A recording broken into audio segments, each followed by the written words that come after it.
নমস্কার। ভারত রঙ মহোৎসবের 25 বর্ষ পূর্তিতে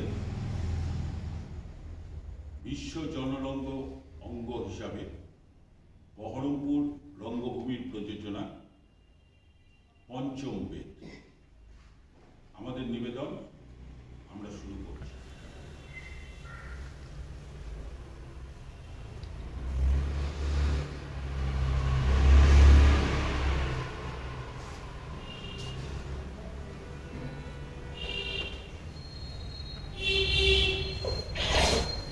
পূর্বরঙ্গ শেষ হয়েছে। এতদিন আমরা যে অনুশীলন করেছি,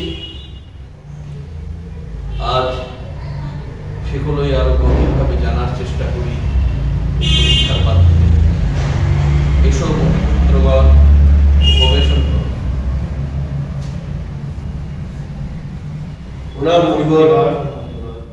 সদা সুখে থাকে। বসো, বলো আজ কি জন্য এসেছো? মুনিবর, আপনি তো এই নাট্যশাস্ত্র রচনা করেন, তাই নাট্যশাস্ত্র নিয়ে আমাদের মনে যে সমস্ত প্রশ্ন উঠছে সেগুলোই আপনার সামনে উত্থাপন করতে চাই। জিজ্ঞাসা করো।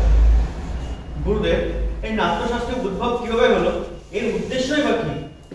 খুব ভালো প্রশ্ন করেছো তোমরা। এই প্রশ্ন শুধু নাট্য বিষয়ে কি নয়, জীবনের সারমর্ম বোঝার জন্যও এই উত্তর জানা দরকার। দেখো, ত্রেতা যুগের পর মানুষ যখন লোভ এবং কামের বশবর্তী হয়ে পরস্পরের প্রতি হিংসা, দেশ, মারামারিতে লিপ্ত হয়ে সমাজকে কলুষিত করে তুলেছিল, তখন ইন্দ্র ব্রহ্মাকে ডেকে বললেন, হে জগৎ পিতা ব্রহ্মা, আমাদের এমন কিছু সৃষ্টি করতে হবে যেখানে সমস্ত মানুষ দেখা এবং শোনার মাধ্যমে এই হিংসা দেশের রাস্তা ছেড়ে ত্যাগ এবং মোক্ষের পথে চালিত হয়ে সমাজকে এই কলুষমুক্ত করে তুলবে। কথা শুনে জগৎ পিতা কিছুক্ষণ নীরব থাকার পর পঞ্চম বেদ সৃষ্টি করতে বললেন।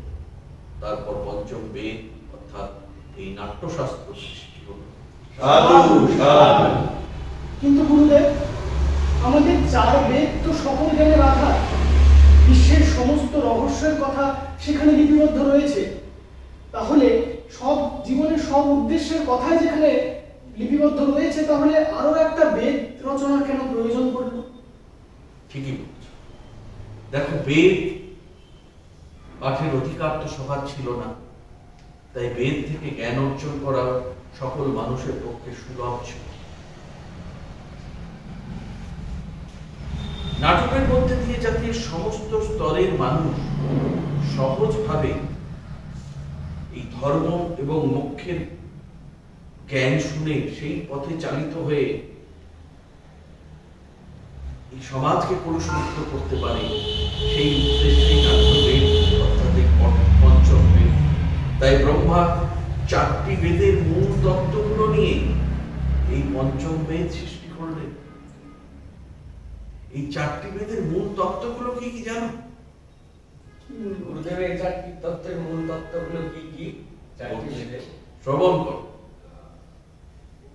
ঋগ্বেদ থেকে তিনি নিলেন পাঠ, ব্রহ্মা। সামবেদ থেকে নিলেন গায়ন। যজুর্বেদ থেকে নিলেন অভিনয় এবং অথর্ববেদ থেকে নিলেন রস। এই 5টি উপাদান দিয়ে গঠিত হলো পঞ্চম বেদ অর্থাৎ নাট্যশাস্ত্র। আচ্ছা মুনিবর, তাহলে কি নাট্যশাস্ত্র কেবলমাত্র দেবতাদের জন্য সৃষ্টি হয়েছিল? না, দেবতাদের জন্য সৃষ্টি হয়। এই নাট্যশাস্ত্র তৈরি হয়েছিল সকলের জন্য। দেবতা, মানুষ, দানব, সমস্ত মানুষের জন্য। সমস্ত তাপিত, পীড়িত, অসহায়, আশাহত, ভালো মন্দ সব মানুষকে যাতে এই মার্গের পথে নিয়ে আসা যায়, তাই সকলের জন্যই সৃষ্টি হয়েছিল এই পঞ্চম বেদ। বলো, আর কি জানতে চাও তোমরা? তবে একটা কথা তোমাদের জানিয়ে রাখি যে এই নাট্যশাস্ত্রের মধ্যে সমস্ত ধরনের জ্ঞান, সমস্ত ধরনের কলা, সমস্ত ধরনের যোগ, সমস্ত শিল্প এই নাট্যশাস্ত্রে মিলেছে। তাই একে বলা হয় পঞ্চম বেদ। ন তৎ জ্ঞানম ন তৎ শিল্পম ন সা বিদ্যা ন সা কলা ন স যোগ ন তৎ কর্মম নাট্যহস্মিন ইয়ান্নে দৃশ্যতে। নাট্যকলার মধ্যে সমস্ত কিছুর সমাবেশ ঘটেছে। আশ্চর্য, সমস্ত কলার সন্নিবেশ এই নাট্যশাস্ত্রে ঘটেছে। হ্যাঁ ঋষিগণ, নাটককে সমস্ত শিল্পের উৎস যেমন বলা হয়, তেমনি সমস্ত চারুকলারও সঙ্গম বলা যেতে পারে। কিন্তু মুনিবর, নাটক একটি অতি আশ্চর্যজনক শিল্প, তাও সমাজ এটি গুরুত্ব সহকারে কেন নেয় না? কেন দৈনিক কর্মকাণ্ডে এর গুরুত্ব নিতান্তই অপ্রয়োজনীয় হিসেবে বিবেচিত হয়? দেখো বৎস, আমরা শিল্পী, আমরা সমাজের নীতি নির্ধারক নই। শিল্প সৃষ্টি আমাদের ধর্ম। আমাদের কাজ হচ্ছে নিরন্তর অনুশীলনের মাধ্যমে সেই সুষম শিল্পকে সৃষ্টি করা। সমাজের দর্পণ হিসাবে নাট্য শিল্পকে তুলে ধরতে, সত্যের মাপকাঠিতে মানবতাকে তুলে ধরার উপায় হিসাবে এই শিল্পের পালন করাই আমাদের কাজ। নাটক জাতি, ধর্ম, ভৌগোলিক সীমানা সবকিছুর উপর দিয়ে এই বিশ্ব মানবতার কথাই তুলে ধরে।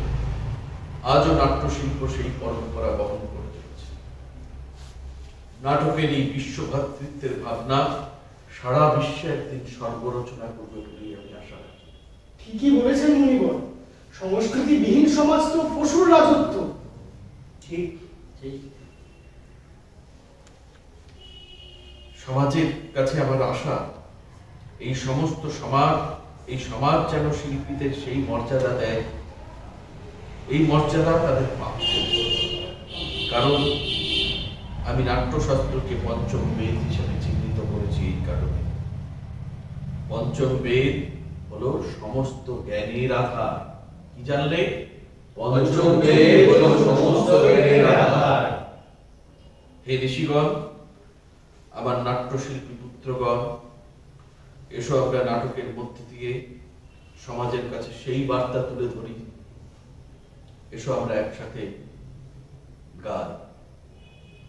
কালে বর্ষন্তু পর্জন্য, কালে বর্ষন্তু পর্জন্য, পৃথ্বী শস্য শালিনী, পৃথ্বী শস্যশালিনী, দেশহং ক্ষোভরহিত, দেশহং ক্ষোভরহিত, দেশহং ক্ষোভরহিত সজ্জনা, দেশহং ক্ষোভরহিত সজ্জনা, সন্তু নির্ভয়া, সন্তু নির্ভয়া, অপুত্রা পুত্রীণ, অপুত্রা পুত্রীণ, সন্তু পুত্রীণ, সন্তু পুত্রীণ, সন্তু পুত্রীণ, সন্তু পৌত্রীণ, নির্ধনা সধনা, নির্ধনা সাধনা, সন্তু জীবন্তু, সন্তু জীবন্তু, শরদং শতম, শরদং শতং।